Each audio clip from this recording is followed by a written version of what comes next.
Hi, everyone. Welcome to Wine.com Experiences. I'm Gwendolyn Osborne. Today, we are talking about the king of red grapes, Cabernet Sauvignon. And the way we're going to approach this tasting today is talking about one grape and three unique styles. So kind of think of it as like Cabernet in three ways.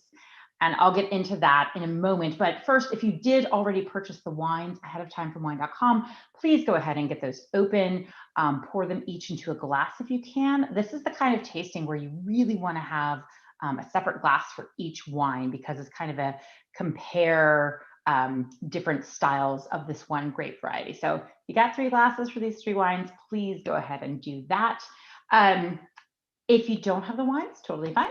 This trio is still available on Wine.com. And as you probably know, this video lives on the Wine.com YouTube channel, so you can always revisit and taste along again with the winery representatives. So the 3 wines that we're tasting in order are the Vasse Felix Cabernet Sauvignon from Margaret River, the Schug Sonoma Valley Cabernet Sauvignon, and the DAOU Vineyards Cabernet Sauvignon from Paso Robles.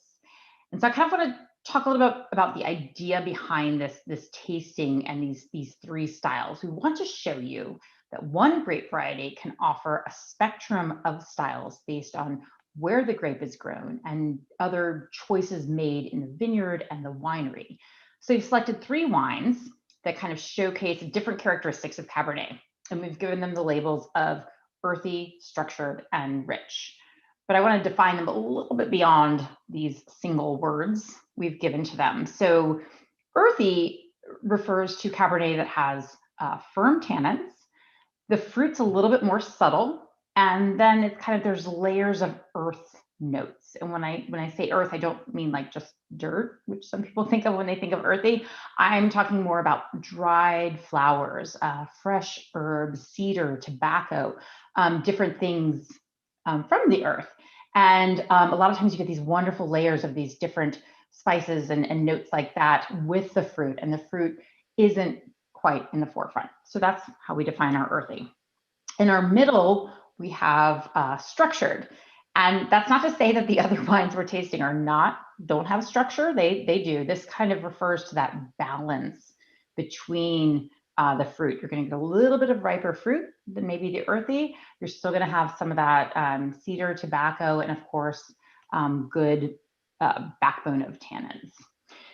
The third category or style that we have is rich. And when we're thinking of rich, we think of just really, a dominant ripe fruit, full-bodied mouthful, velvety tannins, rich, if you will. So those are our 3 styles, and tasting all 3 side by side is a really great way to see Cabernet in a spectrum of style, flavor, but also kind of understanding that, yes, there are still certain things that carry on for Cabernet that are just Cabernet, and then things that you'll notice based on where they are grown.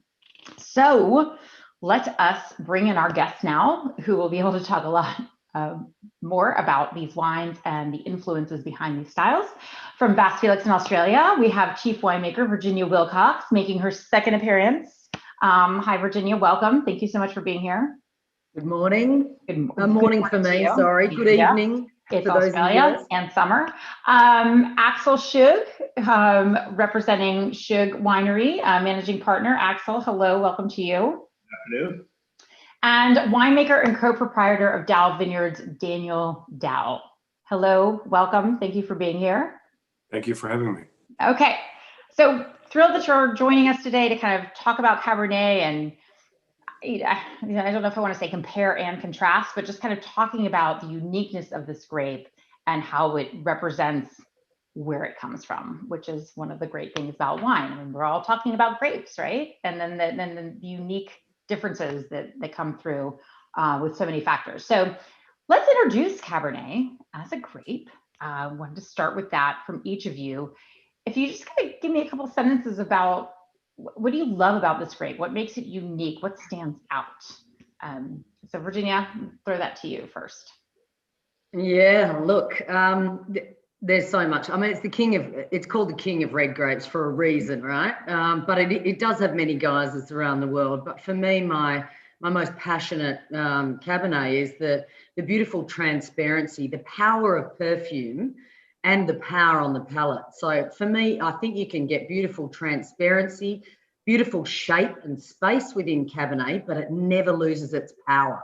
It is one of the most beautiful varieties. And obviously the tannin structure is something that if you're a red wine drinker, you want tannin. And it's one of the greatest tannin structures of any red grape out there in the world. It's the most beautiful red, of course. Okay. Fantastic. It's called the King. Axel, what about you? What draws you in for Cabernet? Definitely power, structure, intensity. I really prefer food wines, and Cabernet for me, it's the king of the meal. I just wish I could justify having a rich steak more often than I actually do. I drink a lot more Cabernet, but I also love how it ages. This is something you can put away for a wedding year, to commemorate a wedding year, a birth year of a child. You'd be surprised if you contacted wineries to see if they have large formats of a particular birth year or wedding year. You'd be surprised how often they're available.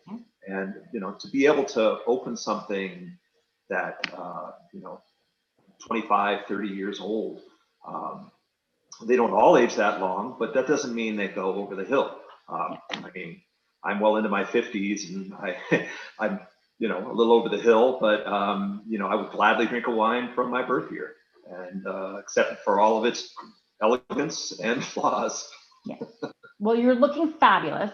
And we are going to actually get into aging and food pairing. So I love that you've brought both of these up. So we'll dive into those too, because that is what Cabernet, a lot of people associate with it. So Daniel, what about you in Cabernet? First of all, Axel, you don't look a day over 40. So whatever Right? you're doing, it must be the Cabernet Sauvignon you're drinking. It's the Gwendolyn, for me, growing up in France, I really cherish the memories I have with my dad.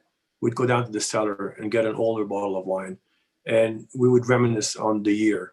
And I love the fact that it ages. I love the fact that when you drink a bottle of Cab, especially an older one, you think of the people that were there. You think of, the experiences you felt during this year. It's like having a memory in the bottle. Of course, when you think of Cabernet Sauvignon, you think of structure, you think of power. For me, the two things, or the three things that really get me with Cabernet Sauvignon are, I love the green and the black olives. I love olives. So when I drink the Cabernet Sauvignon, I just love these flavors. I also love the black currant, the black fruit, which is a main driver in the style of Cabernet Sauvignon that I make. It's just a beautiful experience. And Cabernet delivers that. And with time, it just evolves, it gets better and improves. And it allows you to just, relive the memories of the certain years that you're drinking. So it's a beautiful thing. Yeah, it makes it very, very special. Let's start tasting these wines. We're going to dive into our first wine from Margaret River, the Vasse Felix, Virginia. So Margaret River here is on the very southwestern tip there of Australia. Great place for Cabernet. Virginia, tell us a little bit about Margaret River and why this place, this climate, this area is so great for Cabernet. Yeah, look, I think the one of the biggest mistakes a lot of people make is putting Australia as a general landmass for wine. There are so many different regions that specialise in different wines and wine styles. And when you have a look at where we are in Margaret River, we are in the far southwest. I think Perth, the capital city, is the most isolated capital city in the world. And then you have to go 300 kilometres south, or a 3-hour drive south. There's no other way of getting here. So it's an incredibly isolated area. And it's very, very unique for Cabernet, we believe. We have these, it's interesting though, a lot of people think that Australia, or even Western Australia, is a really young place for wine. But Cabernet Sauvignon arrived in Western Australia in 1854, along with some Malbec. So this variety has been here for that long. And interestingly, Tom Cullity, who planted the Vasse Felix vineyard, took cuttings from these original clones that arrived in the 1800s and planted them at Vasse Felix in 1967. So, you know, nearly 100 years later. So I think there's a beautiful clonal history in what we have in Margaret River and how we feel it's special. It does have an elegance and a finesse and a beauty about it. And what we're seeing now is, you know, Margaret River is a very, very naturally beautiful place in the world. It's surrounded on 3 sides of ocean. What you didn't see in the map was that it's actually a cape that sticks out in the sea. So the picture that you can see here is our vineyard. If you go 4 kilometres outward, there's the ocean horizon. So it's actually quite, you know, it's a reasonable cliff face that you go down, but it's so close to the ocean. And that ocean for us is a really important part of why Cabernet is so beautiful. Because I know every different wine region has their little specialties and things like that of their climatic condition. But for us, we have beautiful sunny summers, warm, dry summer. It's a Mediterranean climate, beautiful, warm, dry, sunny summers, but we get an ocean sea breeze. So our prevailing wind comes off that huge ocean out to the southwest. So it's sort of, you know, brushing through the vines, it's cooling the fruit down in the warmer afternoons. So we get this vibrance and freshness in our fruit while it hangs on the vine, because Cabernet Sauvignon hangs on the vine for a really long time. So, I mean, effectively, you're seeing a few photos here. The estate, Margaret River we produce 1.4% of Australia's total wine production, but we have about 160 small wineries. So tourism in Margaret River is incredible. You basically can travel around to different wineries. Because Vasse Felix has been around for a very long time, we've had a restaurant for a long time, and we have a cellar door sale. So it's a beautiful place to visit. The food we have, the produce in Margaret River is mind-blowing. But I think it's, you know, the forest, the ocean, the soils are ancient. No volcanoes, no floods, no earthquakes. It's very, very stable, old land that's eroded over time. So the Cabernet is growing in this beautiful ancient soil with beautiful sea breeze and this beautiful forest all around us. I mean, it's quite an amazing place. And I think yes, and it's one place I haven't been, because you're right, it's remote. Like, I've been to Australia, but then I get there, I'm like, oh, I have to fly another 6 hours to get to that part of Australia. And I guess that's probably why I think that it's become a destination, if you will. You know, when we can travel again, you have these wonderful restaurants and the wineries make it somewhere that it is destination worthy. So one day. Yeah. But it's a beautiful place. I've always loved the wines from Margaret River. So, you know, we're talking a little bit about how we kind of separated these into 3 different categories, if you will. And so we're tasting your style, this kind of, you know, earth, if you will. But I mean, when I'm smelling it, I'm getting more of those dried flowers, those fresh herbs. As soon as Daniel mentioned olives, I'm like, yes, I get olives. So can we taste through this and walk us through and kind of talk to us a little bit about the Margaret River style of Cabernet and how those regional influences make a difference? Yeah, look, I mean, I know it's 8 a.m. there, but yeah, it's all good. From memory, if you have to. Oh, my memory is fine when it comes to Cabernet. Exactly. But as Daniel mentioned, you know, I'm an olive eater, and I think earthy, savoury, umami is where Cabernet can go. And for me, with the transparency of our Cabernet, we don't have a very rich, thick, heavy Cabernet. I think there's beautiful transparency in our Cabernet. And when you look on the nose, there's beautiful restraint. But for me, you sort of, like, a lot of people talk about the dried herbs like sage, bay leaf. I liken these to a slight, it's got a slight memory of eucalypt or, you know, the peppermint gums that we have around here. And for me, they are a total signature of our region. And I think they're quite strong characters in the wine. But again, it's more of it's a savoury herb, not a sweet herb, you know. Right. It's a dried, beautiful, it's like walking through the forest with beautiful twigs and sticks and leaves and things like that. And the forest here in Western Australia is different to anywhere else in Australia or anywhere in the world. So the smells for me come from there. I mean, I think the earthy, you know, for me, we get a beautiful sort of reddish gravel, and it's got little pebbles in it. That is beautiful, well-drained soil. But when you drive down some of the dirt roads down here, not all of our roads are sealed yet, but you drive down the dirt road and there's that beautiful smell of the earth. It's literally an earthy smell. But I think the other contributing factor is the ocean. And we quite often talk about nori, or, you know, like almost a sort of sea breezy sort of perfume in the wines. Yeah. So for me, these represent our environment. There's a sea breezy, nori kind of character. There's the forest, the twigs, the dried leaves, and the, you know, beautiful earthy tones. But of course, you've got that beautiful Cabernet, you know, little hints of blackcurrant in the background. Mm-hmm. But I think also one of the things about our Felix Cabernet that you're trying now is it's not overladen with heavy oak. So you do get a beautiful transparency in the wine. And it has a succulence when it lands on your palate, but the tannins build to the finish. So everything's there, but it's got this beautiful shape that develops towards the back of your palate. So it has that wonderful drying, savoury finish, the perfumes rolling up in your retronasal area, and you just feel Margaret River in a beautiful, transparent form. Yeah, I love the structure of this wine. I love that the tannins are not too gripping, but they're present. And like you said, tannin is part of what Cabernet is. And Cabernet is known as a food wine. So for this kind of style, what are your recommended food pairings? Since we talked so much about how we love Cabernet and food. Yeah, and look, there's only, as Axel said, there's only so many steaks you can have in a week, right? But I love in Margaret River throwing the concept of, you know, the fact that you should have a white wine before dinner and a red wine with dinner.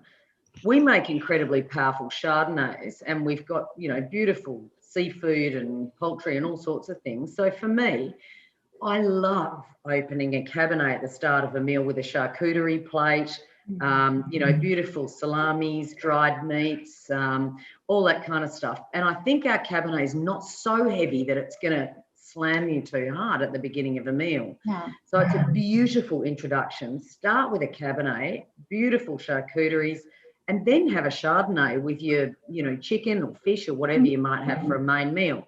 So I'm totally all about throwing the conventions out the window and opening up the world to drink more Cabernet any time of the day or night. Fantastic. I'm going to have you like talk to us about like brunch Cabernet someday, right? Absolutely. Absolutely. I love that. Flip it around. That's great. Well, thank you so much for sharing this beautiful wine. Again, always been a big fan, and one day we'll get out there to visit. So, so we're going to move on to our middle category, if you will. We're coming into our structured wine. Axel, hello, and welcome again. So we're coming into this what we call the structured wine, and we're in Sonoma Valley. So maybe you can speak a little to Sonoma Valley, a little bit about that region, how it relates to Cabernet. Yes. Well, you know, we're just a little bit further west than Napa Valley, and so we kind of live in this shadow, even though the sun sets on our side. But Sonoma Valley is a very diverse place. There are certainly, there's quite a bit of Cabernet growing land in Sonoma County. Sonoma Valley itself, the further south you go, you get into Carneros, which is this shot here of our estate. Now, we don't grow Cabernet here. It's too cool, it's too foggy. It's not necessarily too cool. In Bordeaux, it might only be a few degrees warmer, but the impact of the sunlight on the vines is lessened by this fog layer. And so this is looking to the west, and this mountain range here separates our winery in Carneros from the Petaluma Gap. To get into the proper cab growing territory, you don't have to go very far. To the right from this shot, to the north and slightly further east, into the foothills of the Mayacamas Mountains, the base of the Mayacamas, where the soils are a little bit deeper, And we also have a Cabernet grower up on Moon Mountain, which is part of the Mayacamas. From our little hill at our winery, you can look straight across the valley. And here you are sitting in a Chardonnay and a Pinot vineyard, and you're looking at a Cabernet vineyard only 8 miles away, but it's 1,000 feet higher off the valley floor. So it gets it above the fog layer that comes in off the Pacific, because we're only 25 miles inland. So we get quite a bit of fog in the morning. But as you go up in elevation, those Cabernet vineyards are seeing sunlight from 6 or 7 a.m. Until 7 or 8 at night during the growing season. So they're probably seeing 30% more sunlight, direct sunlight, not heat so much. It's still relatively cool compared to, say, Napa Valley. But the sun impact is very, very important to properly ripen Cabernet, because ripeness is not just sugar. It's phenolic ripeness. You know, if Cabernet is too foggy of a climate or too little sun, you can have green herbal notes, unpleasant herbal notes, as opposed to the more pleasant ones, the flowery herbal notes or the savory herbal notes. I think we have a lot in common with our Cabernet as with the Felix. There's a bit of savoriness there. I think we have, and I was trying to think why our Cabernet was picked as the structured one, because I always thought it as being relatively elegant and delicate compared to the powerhouse Cabernets of Napa Valley. But that's a whole different world over there. Yeah. And yet, when I taste this wine, there's a firmness to it. There's a grippiness to it. You know, it grabs you. There's plenty of fruit, but it's not a super ripe fruit. It's more of a red fruit. The herbs are there, the savory herbs, without being green. Most importantly, there's an acidity there that just makes your mouth salivate and makes you just want to reach out for another nibble of cheese or what have you. Yeah. I'm so glad you have. Well, okay, I want to taste this wine and talk about kind of the structure and how it might differ from the Felix, because yeah, I have lots of thoughts on that. But before I do, I wanted to just say, you know, when I first was introduced to Schug, I was it was Pinot focused. I was aware of your Pinot. I drank a lot of your Pinot, and still do. But your father, Walter Schug, was one of the pioneers of Cabernet in Napa Valley and is credited for creating Joseph Phelps' iconic insignia. And so in a way, it makes sense that you come back to Cabernet, right? Yeah, it's kind of a legacy wine for us to be producing Cabernet at all. My father was at Phelps from 1973 to 1983. Mr. Phelps was gracious enough to let him produce a Pinot Noir for himself, because what a lot of people don't know is my father grew up in Germany on a Pinot vineyard that dates back to the 12th century.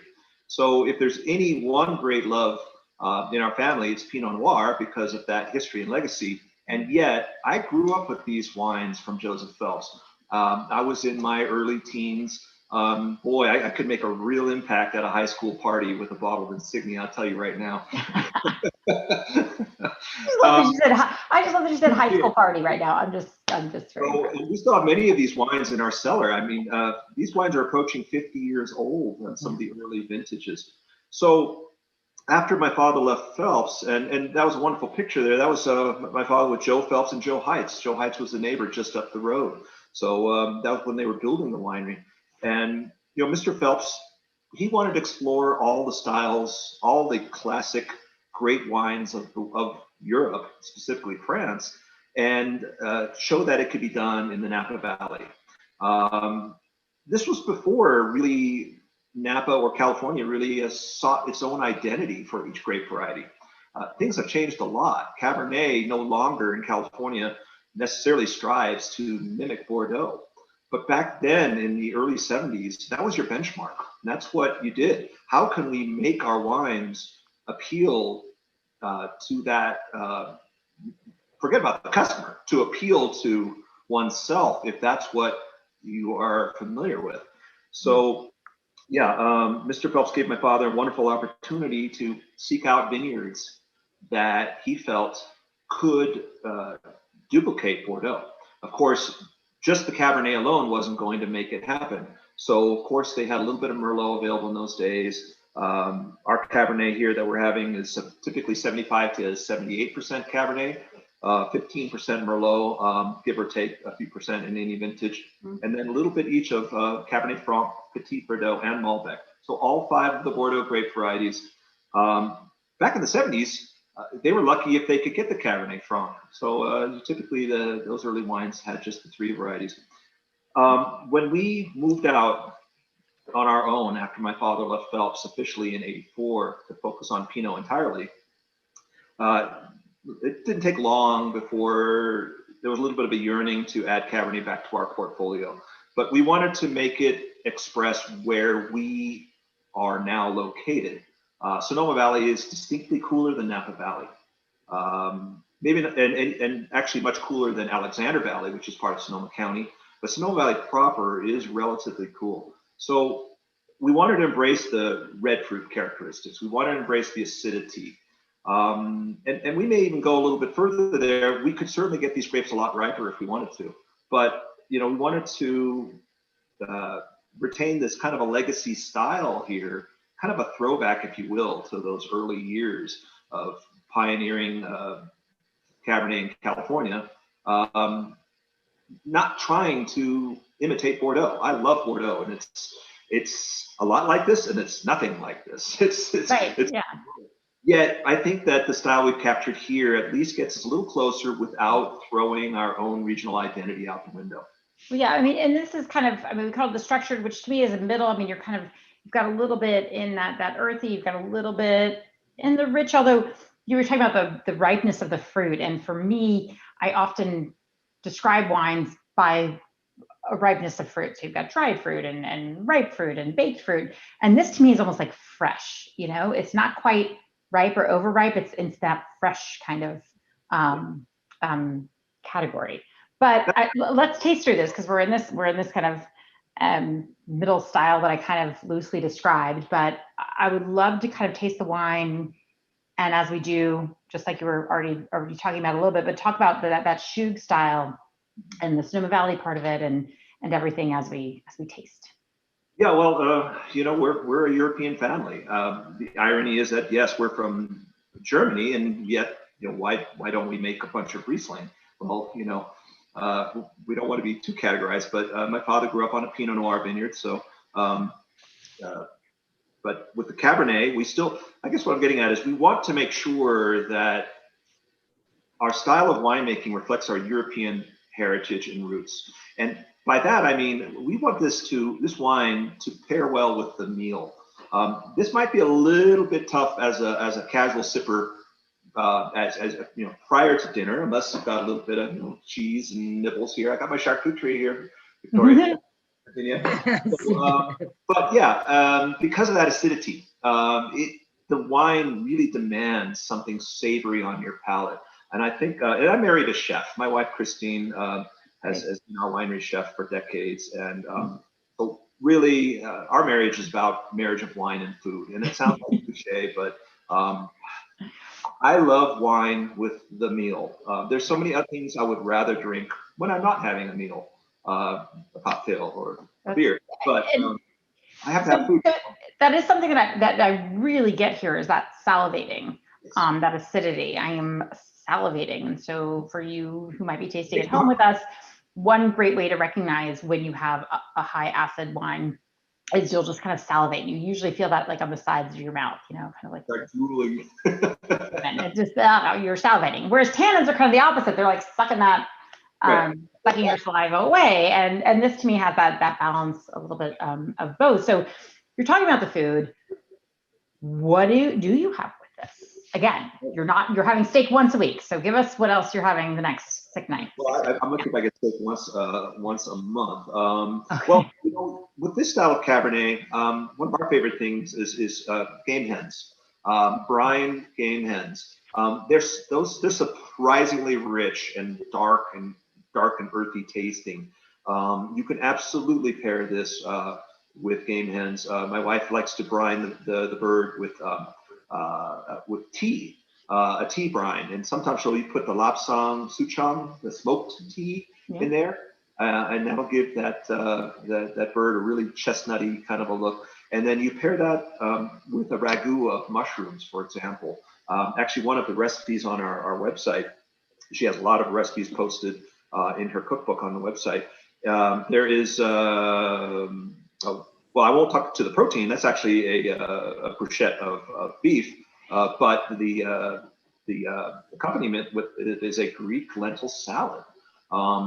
Doesn't sound too Cabernet-ish, but boy, you get those little earthy lentils in there, and all the flavor that goes into a Greek dish. The Kalamata olives, and the reference to the olives. Boy, you want to make a Cabernet sing. Do an olive tasting, and we talk about cheese tasting. Yeah. Oh, gosh, get some olives. Yeah. You'd be amazed how these wines change. So those are the kind of foods. It's not so much the protein; it's everything that goes with it. Right? Yeah, it's true. I always call chicken like the Chardonnay of the food world, or Chardonnay the chicken of the wine world. One of those. But yeah, because it does have a lot to do with like the sauce or the seasoning and that sort of thing. So if you're not married to a chef, just maybe saute some really good mushrooms and put them on like some chicken thighs, and it'll be kind of the same. Yeah. Exactly. just trying to help everybody who's like, Damon, right? Chanterelle ragu. But those are fantastic suggestions. Thank you so much. Delicious wine. Love the story. Love the wine. We are going to head down to Paso Robles now, Daniel, and warm, sunny region. Tell us a little bit about, Daniel, a little bit about Paso Robles and it's this region for Cabernet. Yes, so thank you. So I'll start by saying that Paso Robles is probably very badly misunderstood still today. Even though it was broken down into 11 sub-appellations in 2013, it's still very badly misunderstood. As a matter of fact, I have yet to go through a week without hearing somebody say Paso is very hot or there's too much sun. So, let me give you a little bit of an explanation of Paso. You could be 6 miles from the Pacific Ocean, where the average temperature is 52 degrees, and it is so cold that you can't grow grapes, and people have attempted to do that. The fruit will just not take. You'll have too much shatter. There's too much wind. Or you could be 35 miles inland and it's called Paso Robles, and it is so hot that you just don't want to be there, let alone plant something. So it's important to understand where you are in Paso Robles, because unfortunately, many people will come visit Paso, for instance, in the summer, and they stay downtown where it can be very hot. And then they'll leave and say, yeah, Paso is very hot.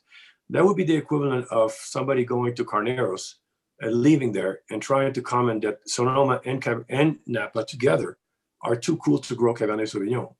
So let me give you some statistics. I'll start with that, and then I'll go ahead and dive into what makes Paso an extremely unique terroir to grow Cabernet Sauvignon, which is incidentally the largest planted variety in Paso Robles out of 40,000 acres. 57% to be exact is planted to Bordeaux varieties, with the vast majority being Cabernet Sauvignon. So 2 ways you can keep track of terroir. We talk about climate first, and we're going to talk about soil, because those two, if you eliminate the winemaking for a minute, those two are really going to dictate the quality of your terroir, the location of your terroir, the character of your terroir in terms of how it is expressed in the glass. So 2 ways we keep track of the climate. We'll start with that. The first way is to measure how many days reach 100 degrees Fahrenheit per year. That's very important, because when the vines reach 100 degrees, you run into trouble. You end up with inferior wine. You end up having a scorched canopy. You end up having sunburned grapes. So you deplete phenolics, you deplete color. The vine goes into survival mode. It stops producing sugar. So, you don't want to have too many days over 100 degrees, because it does impact the harvest time. It does impact the quality of the wine. The other way to keep track of it is the second parameter, is the average temperature, the average maximum temperature. That's taking all the maximum temperatures in the growing season and averaging them out to see basically where do you stand in terms of how many, that is directly correlated to what's called growing degree days, which is heat accumulation in terms of being able to ripen Cabernet Sauvignon. And as Axel was mentioning, is you do want to ripen Cabernet Sauvignon. Otherwise, you do end up having sometimes the bad pyrazine that really affects the flavors, or the tannins that are not ripe, that need time to ripen in the bottle. So let's talk about that. Let's take a look first at 2019, the last two vintages, starting with calendar year 2019. Number of days that reached 100 degrees or more in downtown Paso by the airport was 27 days. And that was a cooler vintage, so quite hot. Incidentally, in St. Helena in Napa, there were 11 days at 100 degrees in 2019. Our vineyard, the entire year 2019, had 0 days at 100 degrees, not a single one. Why? Because it is the only vineyard in California that's at 2,200 feet elevation and only 14 miles from the Pacific Ocean. So you get the maritime influence, but at the same time, you get the mountain effect of that intense sun to allow us to ripen year after year. If you take a look at the averages, we averaged around 84 degrees, while Paso downtown averaged 89, and St. Helena averaged 87. So 3-degree difference with St. Helena. Now, not to go too far, we're going to look at 2020. 2020 was the third warmest year on record. Extremely warm year. If you're in California, I'm sure you've heard, if not, of the fires, the smoke, the heat waves that kept on coming relentlessly, every week or two. Well, Paso downtown saw 32 days at 100 degrees. Napa St. Helena saw 16 days. On our mountain, we saw 6. And our average temperature tracked 6 degrees cooler than downtown Paso and 5 degrees cooler than St. Helena. So what you have is a kind of climate that is very, very unique. So it's very important to understand where you are in Paso, because there could be a vast difference between where you are and the temperature and the climate. Now, what brought me to Paso is very simply the soil. If you take a look at Europe, and it doesn't matter where in Europe, it could be Austria, Germany, Tuscany, Italy, Spain, south of England for that matter, of course, Bordeaux, Burgundy, Alsace, Champagne, the Loire Valley, they all share the same soil. They all are basically grown on argilo-calcaire soil, in French we call it, which is calcareous clay soil. These soils are extremely unique because you have a layer of clay that's on the topsoil, which is going to provide you with fat and flesh. It's going to provide you with color. It's going to provide you with a great bouquet. But then clay alone, doesn't fulfill the formula. Underneath that clay, you have that limestone porous subsoil, which is very unique because it's going to provide 3 things. One, it's going to provide you with the minerality, which goes beyond just food and alcohol. 2, it's going to provide you with the ability to dry farm. As you know, Europe does not allow irrigation. So the reason why most Europeans plant vines on these soils, because they're not allowed to irrigate. Now, of course, there are some appellations in heat waves, they allow you to do a microburst of irrigation. But overall, these soils are actually prone to allowing you to dry farm. Last but not least, these soils allow you to reach physiological ripeness with never any adulteration. There's no need to add tartaric acid. There's no need to make adjustments because these soils retain their acidity even if you hang them as long as you want. So only one problem with these soils. You don't find them in California. That's the French terroir. The largest percentage of them is found on the west side of Paso Robles. There are a few spots that you find in the Central Coast. And then there's actually a couple spots that you find up north, but it's very rare to find them. So what drove me to Paso is the ability to have the French soils, but at the same time having the kind of conducive climate that allows us to achieve ripeness year after year. What does it mean in the glass, more importantly? Well, for one, it means that when you look at the quality of a wine, there's an objective way and a subjective way to look at the wine. The subjective way, of course, we all know about it. Critics can taste the wine. One critic may think it's a 90, other critic may think it's a 95. It is very subjective. If you look at the history of France, especially Bordeaux, there's a direct correlation with higher phenolics and better vintages. So for instance, if you take a look at 1982, a California vintage, they called it, a warmer year, you're able to achieve ripeness. And if you look at historically, actually, the way Robert Parker, the famous wine critic, became famous is by understanding that just because the tannins are ripe doesn't mean that they're lower. As a matter of fact, warmer years in Bordeaux tend to lead to higher phenolics and higher tannins. And we all know that when it comes to Cabernet Sauvignon, it is not acidity, but it is tannin that keeps the wine from being structured and aging for a long time. So what Paso allows us to have with the beautiful Mediterranean climate that we have and the great soils that we have, the ability to achieve ripeness year after year and driving uber high phenolics. I can tell you that our estate wines, which are our flagship wines, after measuring 600 Cabernets all over the world, we have never even seen something remotely close in terms of phenolics. So what are phenolics? Take a glass of wine. Yeah, I want you to taste the wine. Like, tell us as we taste, because I know everybody's just dying to kind of taste it and hear all this while we drink it. Great. So I want you to look at the wine and taste it in a different light. I want you to think of three things, the three senses. So what are phenolics? It's what you see, what you smell, and what you taste. These things can be measured nowadays. There's technology to do that. So the first thing you're going to notice is the color. The color is very deep. This color is approximately about 180 parts per minute of color. So what does that mean? It means it's equivalent to a first or second growth in a good vintage in France, in Bordeaux, which is pretty rare for a bottle of wine at that price point. So it allows you to have that color, which is very intense. Now, when you smell the wine, you've got the beautiful aromas that come from the clay. You've got the floral components. You've got the violets. You've got obviously the strong berries, and you've got a little graphite as well, which is actually kind of a signature of Paso. You've got a lot of graphite and ash as well because of the soils. And then last but not least, when you taste the wine, you get the tannin structure, but one could mistake the number or the amount of tannins with the quality of the tannins, because Paso is very good at achieving ripeness every year on the vines. You have tannins that are actually ripe. But make no mistake, this wine actually, quantitatively speaking, has about 1,200 to 1,300 parts per minute of tannins.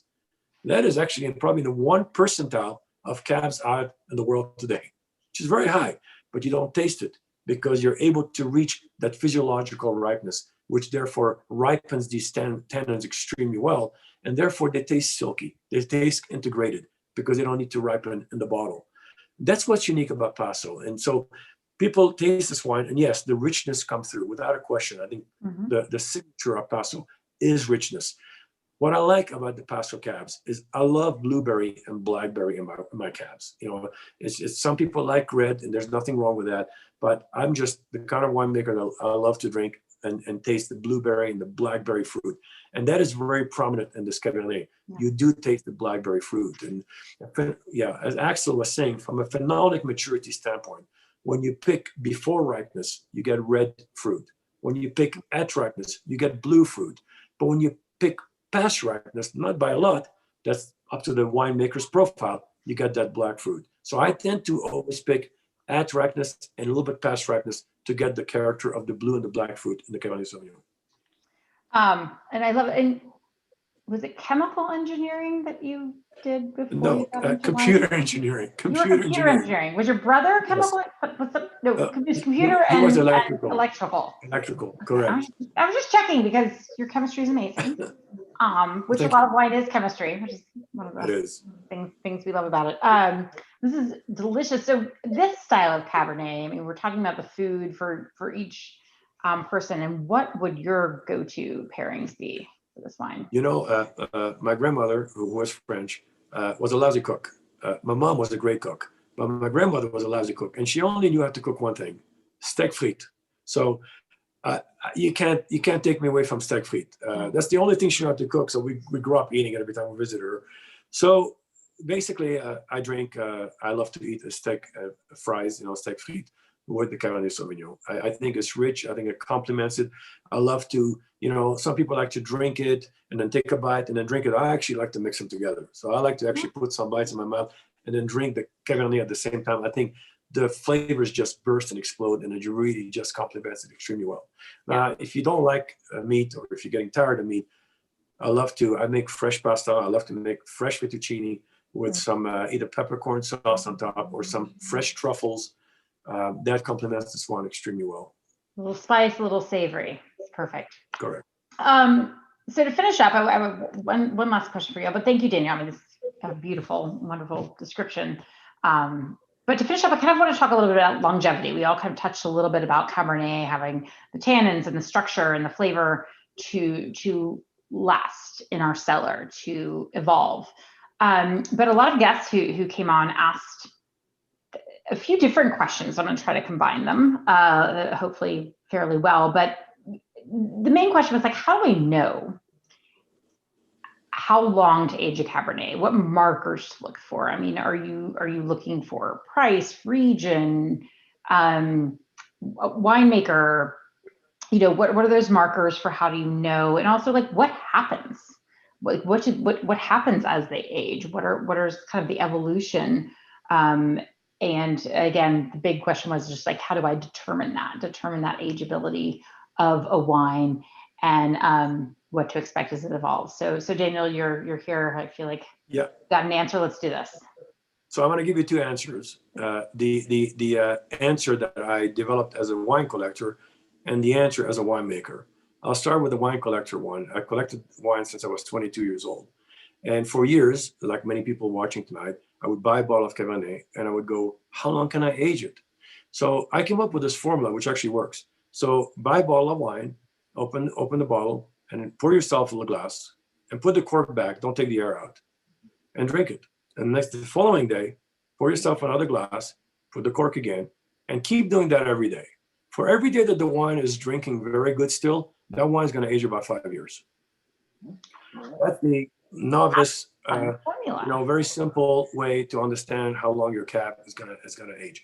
Now, the winemaking side of me, I measure phenolics because there's a direct correlation with how many tannins are in the wine and how long the wine is going to age. I can tell you that this wine is probably going to age 10 to 15 years. Now, if you like, it all depends on your style. Some people like fresh and young wines, in which case don't age them. Nothing is as sad as a bottle of wine that goes bad. So if you like the wine the way it's drinking now, drink it, is my recommendation.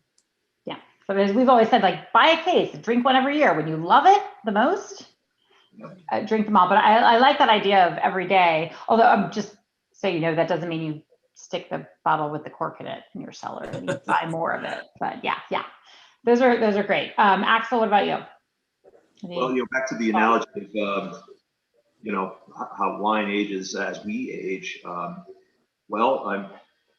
don't think wine ever goes bad, just like we never go bad with age. It's just maybe there's an optimum time, and I don't want people to think that in any given wine that you have to get it right. You have to get it when it's perfect, because that would be like saying, when was I perfect? When I was in my mid-20s, I was an okay skier. I'm in my late 50s now, and I was out skiing today, and I felt I was skiing better than I was back then. But boy, my legs are tired. So, at some point you got to say, okay, enough's enough. I'm done. But wine is a lot like that. You especially Cabernet. If you drink it too young, well, okay, it needs to grow up. It's like a child. You drink it too old, well, gosh, it had some wonderful years, didn't it? And you still appreciate it. I put away wines for my kids' birth years. And one thing I could say is the longer you want to age it, two things that help a lot. Certainly the tannins, but also good acidity. Lower pH wines tend to age slower. That can be bad in the short run. They don't drink as nicely earlier on. Can be good in the long run. Lower pH meaning higher acid generally. But again, it's all about balance. If you've got too much acid, not enough fruit, that's not good. You got too much tannin, not enough fruit, with too much acid, that's not good either. The other thing is for collecting a wine and aging it is get a large format bottle. A 750 ml bottle on a bottle of Cabernet, certainly any one of these here. I think, again, these are all of our younger drinking expressions. I think we would all agree amongst my panel here. 5 to 10 years, probably optimal. Maybe a little longer if you like an earthier, older style of Cabernet. But I believe we probably all make Cabernets that can go 15 to 20 or more. And we might want to claim they can go 50. Well, that's like me saying I can go another 50 years. Yeah, I probably could. Should I? We're all going to try. So the larger format bottle, that's what I was getting at. It's the 750 ml bottle. If you really want to have something 20 years from now, and you want to be sure that it's not over the hill, get a Magnum or a 3 liter or something bigger. For my two kids, we made 18 liter bottles. I don't want them to touch those wines until they're 50 years old. If they're over the hill, so what? Yeah. But at least they can probably lift them by then. Yeah. So, Right. yeah, exactly. That's impressive. So great. Thank you.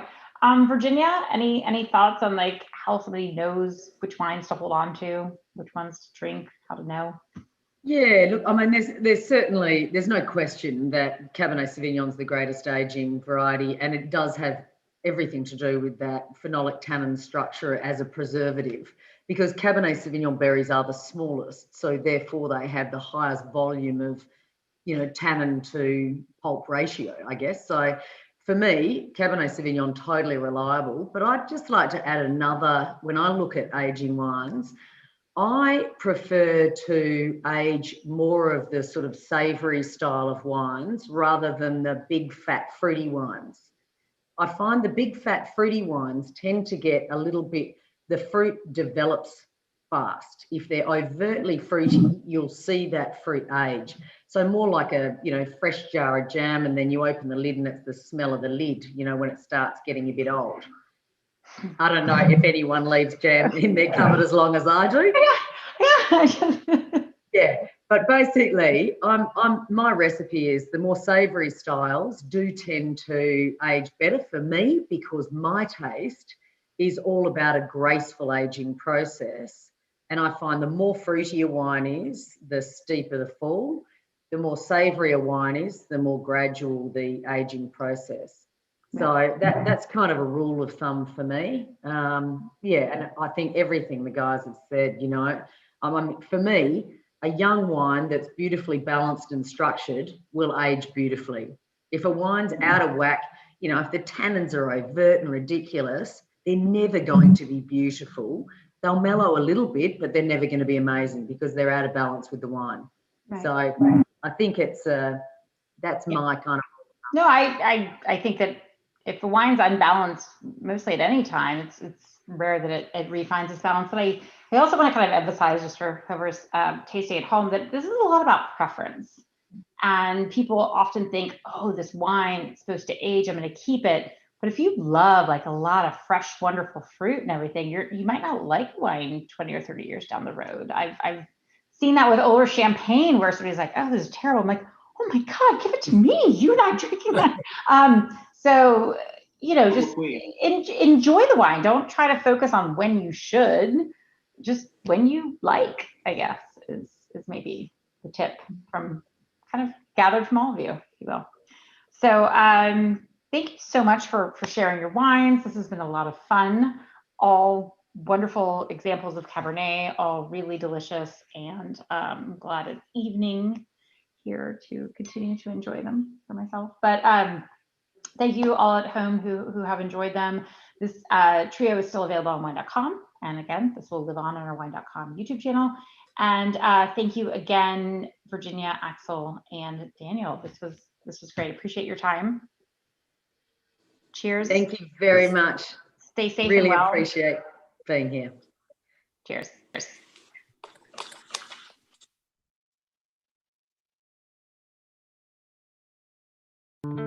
It's both a science and a form of high art. It's made from the combination of grapes, sunlight, rain, soil, and time. It's raised up in the moments that matter. It's wine. And we are Wine.com. We have the largest wine selection in the world, online sommeliers with free advice, and now our powerful new app puts the entire world of wine in your hands. Wine.com. Seriously passionate about wine. Download our free app today.